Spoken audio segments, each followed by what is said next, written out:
Good morning, everybody, and welcome to today's episode of Trending. I'm Jaymie. Today's show is brought to you by the brand new range of Ickonic coffee.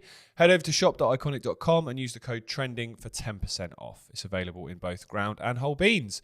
Those of you that have tried it and left us feedback, thank you very much. If you haven't yet, head over there now.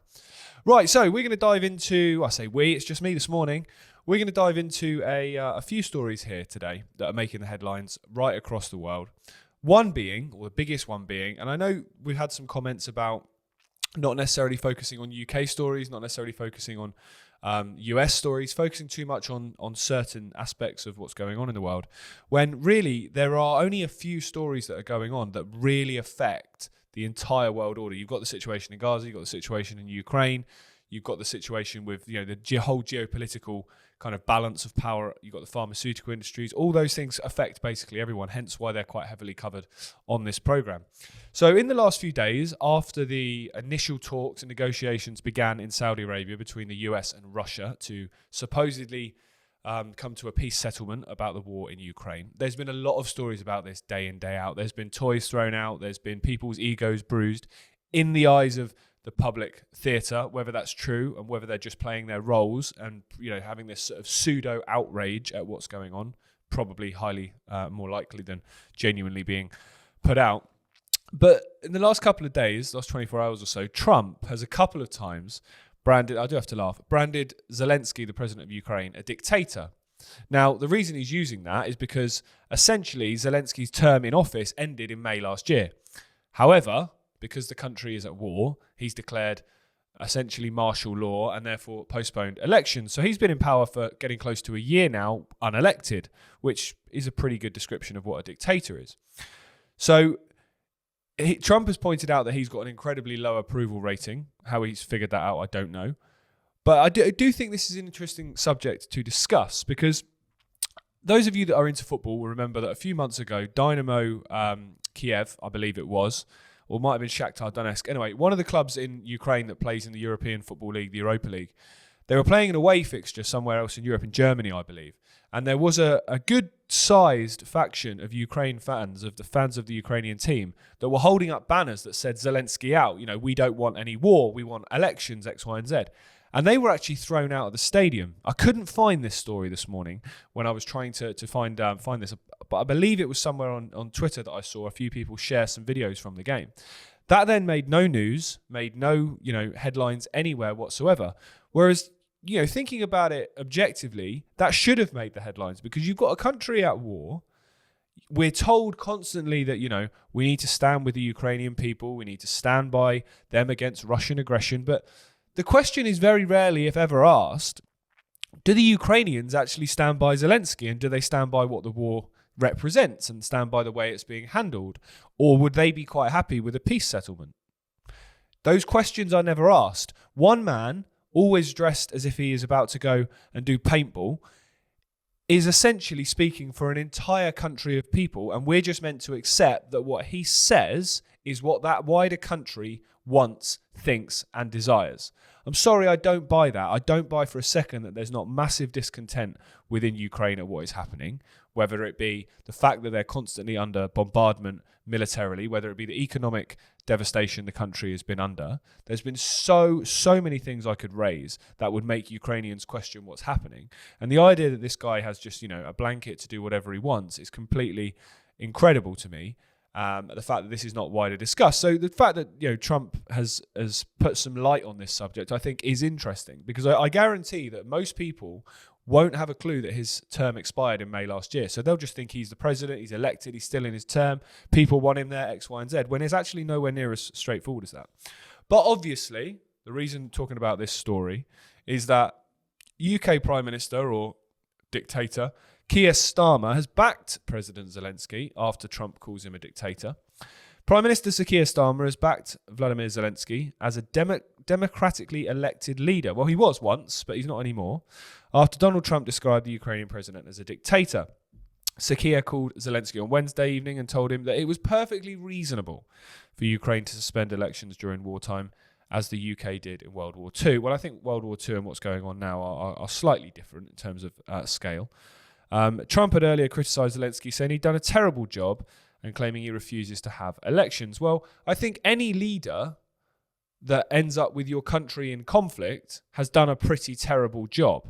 Unless somebody walks into your house and starts throwing stuff around, and therefore you defend yourself with no repercussion, no kind of provocation to make them come in and do that, then maybe you have a bit of a leg to stand on.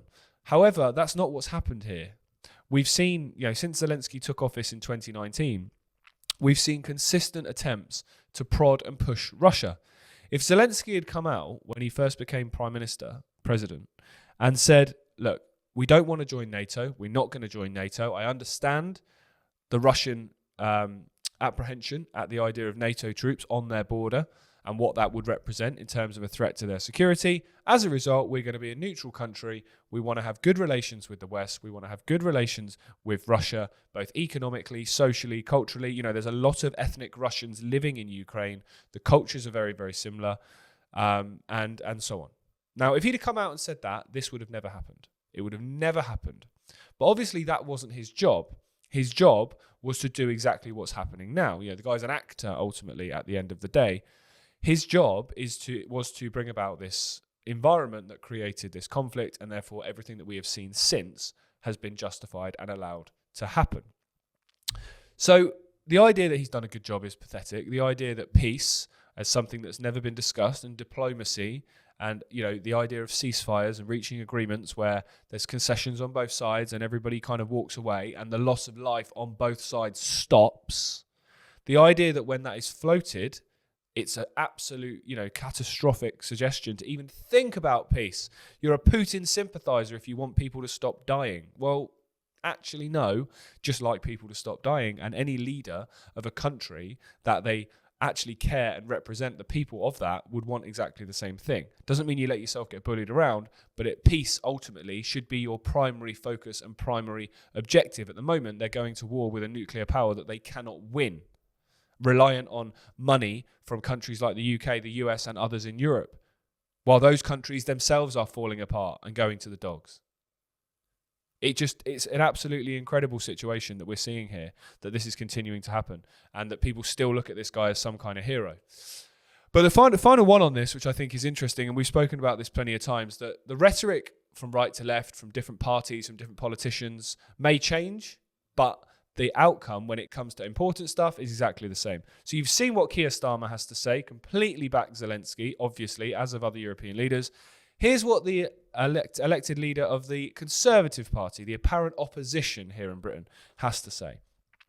President Zelensky is not a dictator. He's the democratically elected leader of Ukraine who bravely stood up to Putin's illegal invasion. Under my leadership and under successive Conservative prime ministers, we have always and always will stand with Ukraine. So there you go. That's your choice for Party B, your opposition. So essentially, no change whatsoever. If you don't agree with giving millions and millions of taxpayer money to Ukraine, giving weapons to them to be used to kill Russians, which is creating a provocation between Britain and Russia and increasing the chance of Britain getting pulled into this war physically, and therefore your livelihoods under threat. If you don't agree with that, then I'm sorry, neither of the parties that realistically have a chance of making a government agree with you. So therefore, your opinion doesn't matter. That's democracy, everybody. So just let that sit with you for a second. There is no alternative. Voting is not going to get us our way out of this. And people will point out that what's happening in America, or what's happening across the world as a result of President Trump being re-elected in America, is a point that actually you can vote your way out of this because he's doing some interesting things. He's also doing some incredibly horrific things in terms of furthering the ultimate agenda of AI and things like that, and giving technocracy control to people like Musk. He's obviously got to chuck a few crumbs. He's obviously got to do some things which keep his natural base in a position where they can continue to support him and continue to believe he is their savior. And one of the big things he obviously campaigned on was ending this war. I don't believe it will end because I don't believe it's meant to end. But the illusion of it potentially ending is something that is a possibility. And we are absolutely seeing that at the moment. It seems more likely that this is going to end in a peace settlement very soon than it has at any point since 2022. And also what it's doing is it's building him credibility within his base while, he might be doing some good things. And as I've said many times, you can be objective. You can look at what somebody is doing and go, yeah, I can support that. I can completely get on board with that. That's brilliant. And then they might do something else which you can look at and you can call out and say, actually, I really don't agree with that. That's incredibly sinister. The problem we have with the mindset of, well, the world in general, but definitely the mindset of the alternative media in recent years, is you pick a side and you vehemently defend or you vehemently oppose whatever that side does. Not because of what it is they're doing, but because of who's doing it. When you do that, you've lost the plot, I think, because you will end up justifying things that you know morally you don't agree with just because you think your side are doing it. And in the same way, you will end up opposing things that actually you really think are a good idea and you support because your side are not doing it and the side that you don't like are doing it. I don't have that. We here at Ickonic as a channel don't have that. We sit and look at behaviour. We don't look at the people. We look at what's being done, not who is doing it, before deciding whether or not we support it. And if Trump negotiates an end to this war and people stop dying, I'm absolutely the first person to be going, great, well done, fantastic, that's brilliant news. I just don't think it's going to happen in a way that we would like it to happen, where it's a genuine peace agreement and it stops these kind of things continuing to happen. If so, why is so much money being spent on the military? Why is it such an important aspect of his regime? You don't spend military money in the scale that the Americans do for defensive purposes. You don't do that. You do it if you want to do what they've always done, which is operate as the world's police that only target people they don't like. We've seen that in the Middle East, we've seen that in North Africa, and so on. So sticking over in America, because again, this story, I think it's an American-based story, but it affects everyone, because if this happens, it could start a precedent to the wider world, which again, if this happens, and I use the word if very, very loosely, this is fantastic news. So this is a story here from the Daily Mail here in the UK. COVID vaccine faces ban for all Americans in radical U-turn by Trump's team.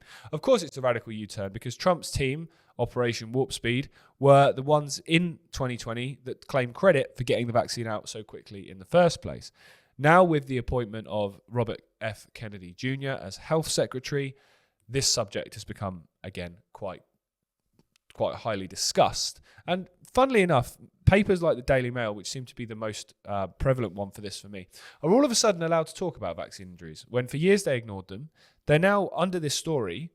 It actually has an email which says, have you been injured by the COVID vaccine? If so, we want to hear your story. Now, can you imagine that in 2020, 2021, 2022? You'd have been ostracized for even suggesting that there was injuries when, you know, there is thousands and thousands and thousands from Pfizer's own data alone, let alone the others, let alone stories that you've never heard, let alone people that don't actually accept that's what happened or don't speak out or are scared to speak out. You know, it's tens and tens of thousands, if not hundreds of thousands by now. And the reason it's important to still discuss is because these are still on the market. These are still being given to pregnant women. These are still being given to the elderly and the vulnerable two times a year. You know, some people are up to sort of 8, 9, 10 boosters by now if they take every one that is offered to them.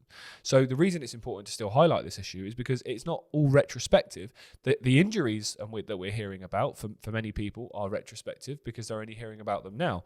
But the injuries that we will continue to hear about and the damage being done is continuing to happen because they're still out there on the market. So they need to be completely taken off the market. And those that were involved in making them, administering them, pushing them, selling them, the propaganda, need to see the inside of a jail cell and never see daylight again, in my opinion. But this is a story here. COVID vaccines could be suspended for all age groups in America under radical new plans backed by key health figures in the Trump administration. Several experts poised for top jobs in the US health agencies subscribe to the disputed, amazing, idea that shots are causing widespread effects and deaths. Not disputed, very, very commonly accepted if you know where you're looking.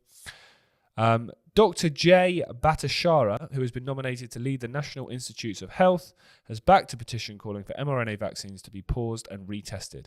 He is one of the signatories of the Hope Accord, which claims that there is a causal link, just a causal link. Is it causal for the people that have died and had injuries? Probably not so, or for their families left behind, between the mRNA shots and an alarming rise in excess deaths worldwide. So this takes me back, you know, gonna go a little bit back here and then come back to this. This takes me back to the whole concept of vaccines don't cause autism, right? Which is something you hear constantly.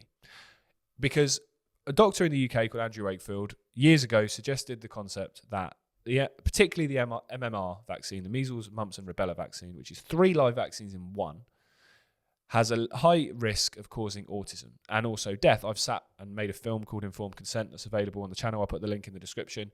I sat opposite mothers who have lost their children 10 days after taking that vaccine, and it's been accepted that it was caused by the vaccine. I've sat with mothers whose children had severe brain and neurological injuries as a result of the vaccine and received payouts. So therefore, again, it was accepted that's what caused it. But when you go in, obviously I've had 2 children. Mine obviously haven't had any vaccinations at all. I'm lucky enough I didn't either. But when you go in and you listen to what they have to say when they're giving you their sales pitch and why you should do this, they don't mention that. They don't give you informed consent. They don't tell you, actually, you know what, there is a risk of injury or death to your child if we give them this. They don't do that, because that would obviously make people think a little bit more. It would make them research a little bit more. It would make them question a little bit more. And that's the last thing that they want. They want you to blindly believe what they have to say because they have a lab coat on and some scrubs. Well, I can buy both of those things off Amazon and have them here by tomorrow. Doesn't mean that I should be telling you what you should do with your child. But the point of raising this issue and going back to that is, for years we were told vaccines don't cause autism. However, alongside that, you've seen a dramatic rise in autism, to the point that by 2030, leading doctors on the alternative side, people like Sherry Tenpenny and sadly the late Rashid Buttar, spoke about the fact that 1 in 2 and 80% of boys by 2030 would have autism if the current rate, the current trajectory of the increase carried on. At no point does anybody tell you why. They just tell you it's not vaccines. They don't then come with a counter argument of, actually, it's not vaccines because it's this. It's just not that. So how do you know it's not that, but can't tell me what it is then? That's my immediate question. How can you discount that and then not provide a counter narrative? Same can be applied to this. There's excess deaths across the world, and it's definitely not because of the COVID vaccine. Okay, what is it then? Silence. It's the same argument again. It's definitely not this, but I can't explain it. In that case, how do you know it's not that? The real answer is you absolutely do know it's that, but you can't say that, because if you do, you're gone. Your credibility's gone. The widespread outrage would be absolutely incredible. Absolutely incredible. And all governments and all health regulatories would lose complete credibility in the eyes of people. And I'm shocked they have any left after what's happened in the last few years. That's why they can't go there. That's why they have to use very interesting and manipulative language like disputed side effects, casual side effects, rare side effects. They can't admit that actually this is something that is incredibly common. Everyone, if you ask, knows someone who has had an injury, who has had some kind of side effect, minor, major, catastrophic. Everybody knows someone. Funny that when you take it back to 2020, 2021, you couldn't say that same argument about knowing somebody that has supposedly died of COVID, could you? Very few people seem to know anyone. And those that did knew they actually didn't. They died of other causes. Incredible. Absolutely incredible. So again, going back to the point I made in the first story about being objective and looking at what somebody is doing, not who is doing it.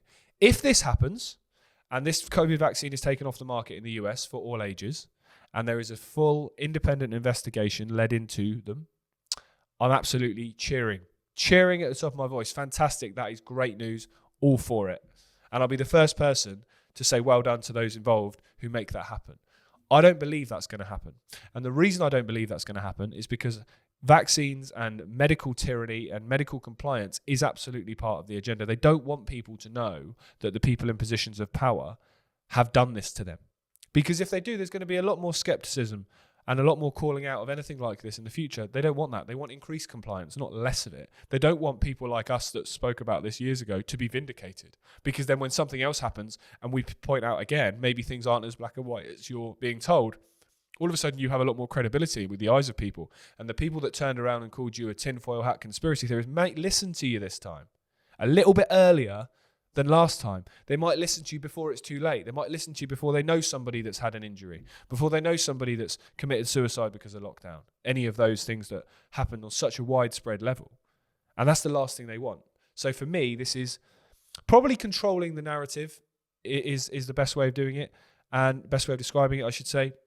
And the way that papers like the Daily Mail, that was so aggressive and so vehemently a propaganda arm for the government in terms of their support of both lockdowns and the vaccine mandates, to have them running headlines like, have you been injured by the COVID vaccine? We want to hear from you. It's just gaslighting of the highest order. Absolutely gaslighting of the highest order. If they'd have done that and they'd have exposed these stories and they'd have given people that had it and spoken out against it based on their injuries, if they'd have listened to alternative doctors who were warning against this, if they'd have done that right from the beginning, how many people's lives would still be as they were before? How many people would still have their lives? How many mums and dads, sons and daughters, brothers and sisters would still be here? How many? And these people will still go to work the same way. They'll still carry on their lives, and they probably actually don't feel any sense of responsibility for what they have done or what they have caused and how many people they could have helped. And unfortunately, that is the media. A lot of them at the lower level don't understand the responsibility and the duty that they have to tell the public the truth. The people at the top that are making the editorial decisions, they absolutely know what their job is. They know their job is to make sure the public don't have that information to make informed decisions. They want to tell you what to think, how to act, how to feel, what to be outraged by, what to be happy about, what to care about, what to fear. It's disgusting. But final one on that. If they do that, fantastic. I'll be championing that. Don't think they will, but if they do, fantastic. Right, final story this morning. Hamas offers to hand over all the hostages to Israel if the next phase of the ceasefire is agreed. So essentially, stage one of the ceasefire that we're seeing at the moment was for a pause in all the fighting, Israeli troops to be withdrawn into northern Gaza, people to have the opportunities to return to their homes in northern Gaza, more aid to be let in via the southern border in Rafah, rubble clearing, things being able to go into Rafah so they can start to rebuild, Palestinian prisoners being released from Israeli jails, and in return, a series of the hostages that Hamas took during the October 7th attacks being released back to Israel. So they've been doing around 3 every single week, 3 hostages released in exchange for, up to a few hundred prisoners coming back from Israeli jails. That's been, ongoing. Now, that's stage one. Stage two, essentially, from what I've been reading, is the end of the war.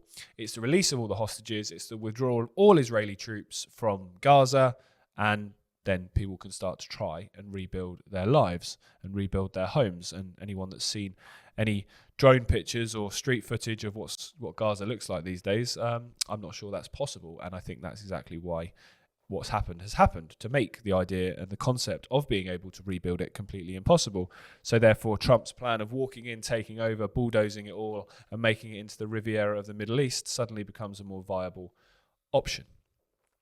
Now, the reason I want to talk about this is because essentially before October 7th, Netanyahu, the Prime Minister of Israel, has been in and out of power over the last few years because essentially he's really not liked. There's mass protests week in, week out against his leadership. He's really not liked. He has to form the most tenuous of coalitions just to get back into the office of Prime Minister. There's been, I think, an election roughly every year before October 7th for about the last 5.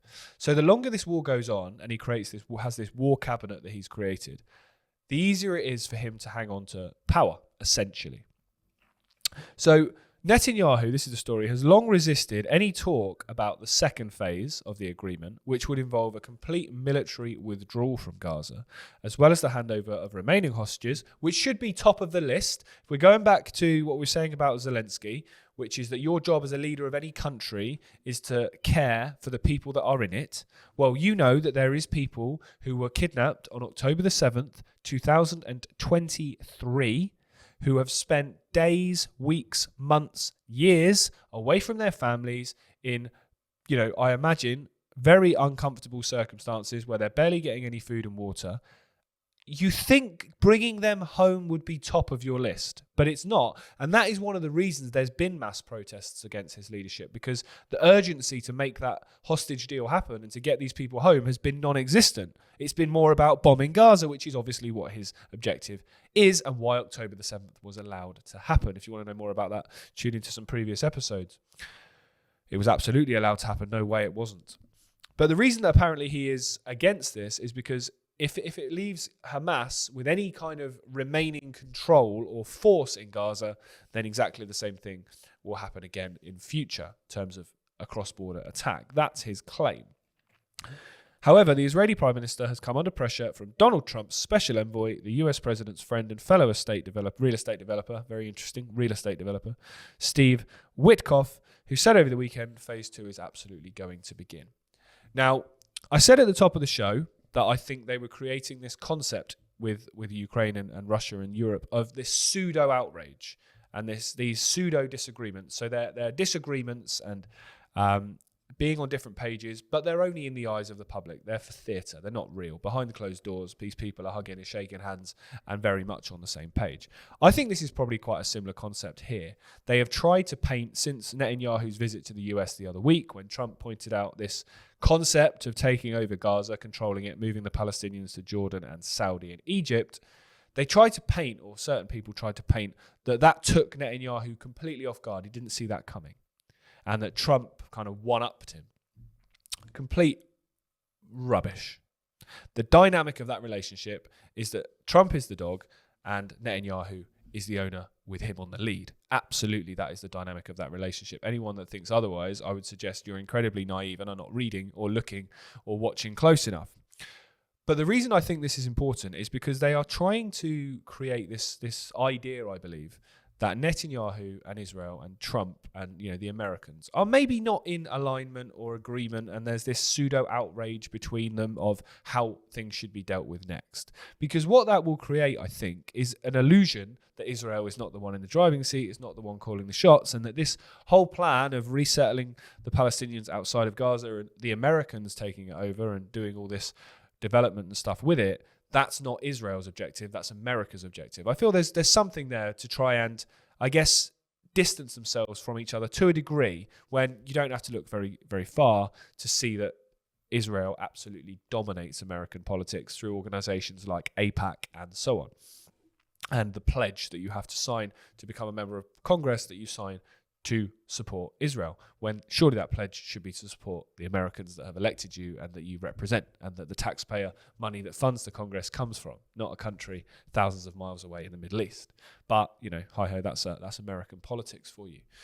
But this concept that these people aren't on the same page and that all the things that we're seeing happen now are not exactly what is designed to happen, I think it's for the eyes of the public. It's for the theatre and creating this illusion that there is some kind of discontent when these people sat behind closed doors are 100% on the same page. And the idea that Netanyahu didn't know that Trump was going to come out and say all of that about Gaza is complete rubbish. I mean, come on, how naive do you have to be? Netanyahu has been around for decades. The guy is absolutely the man in control when it comes to, and there'll be people above him, of course, but he is absolutely the man in control when it comes to that dynamic, that relationship. He's been in charge through how many US presidents, and Israel has continued to get everything it's wanted, and even more so under Trump between 2016 and 2020, and even more so since he's been re-elected in 2024. And since he's taken office this year. The whole MAGA idea is complete fabrication. It's make Israel great again. That's what it is. There's more interest and more funding and more support for what they need and what they want than there is for the American people.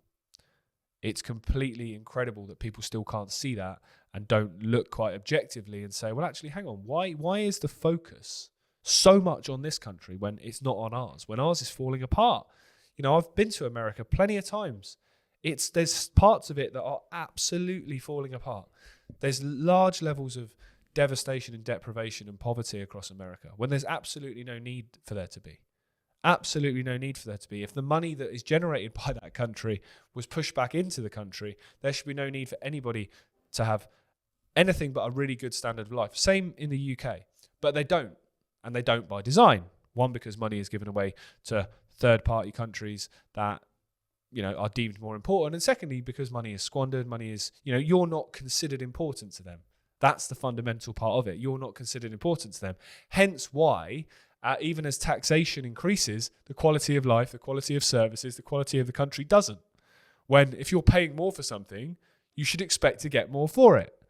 You buy a £50 t-shirt, you should expect it to be better than a £10 t-shirt. Hence why you might pay more. Whereas if you're being taxed more and getting less, that dynamic doesn't work. And that's the same the world over. But particularly in the West, people are being taxed to a point that they can barely afford to function. They can barely afford to have a standard of life they had previously. But the more tax is going nowhere. There's potholes in the street, sinkholes in the street. Public services are completely gone. The NHS is falling apart. We're told our military is absolutely not ready for fighting, essentially. Like, where's all this money going then? Because it's not going on anything that's beneficial to any of us, is it? But the reason I wanted to raise that story just to finish was I think we're seeing a lot of this. You could apply this same principle to Ukraine, this idea that there's this kind of conflict between these world leaders. They're not all on the same page. And, I'm sure a lot of them probably don't like each other. You're talking about very malleable people, very vacuous people with massive egos. I'm sure on a personal level, they don't all get on. However, what they all represent and the jobs they're all there to do are absolutely on the same page. They are cult operatives. They are all there to do the same thing. You apply it to a football team. The 11 players probably don't all like each other, but they're all working together to win the game. That essentially is the same principle here. They might fall out every now and again, but it's theatre. Where this is leading is absolutely where the cult wants it to lead. And I would suggest that's the same principle for what's happening in Ukraine and also the same principle for what's happening in the Middle East. So it's going to be interesting over the next few days and weeks to see what becomes of both these things. If there is a genuine peace agreement struck in Ukraine and Russia, and if that actually does hold, and if there is, anything decided further with what's going on in Gaza as this stage 1 or stage 2 starts to begin, and whether there is a mysterious new event to justify them going back in, or whether things actually do calm down. It's going to be interesting to see. I've got my thoughts, but as always, I'm going to leave it up to you. You guys are far more intelligent to make up your own decisions than the media like to make you think. I'm not here to tell you what to think. I'm here to give you some information. Make of it what you will, and then make your own opinions based on that. But thank you very much for tuning in with me today. I hope it's not been too painful. I'll be back with Richard again tomorrow morning to close out the week, and I shall see you then. Thank you. Bye for now.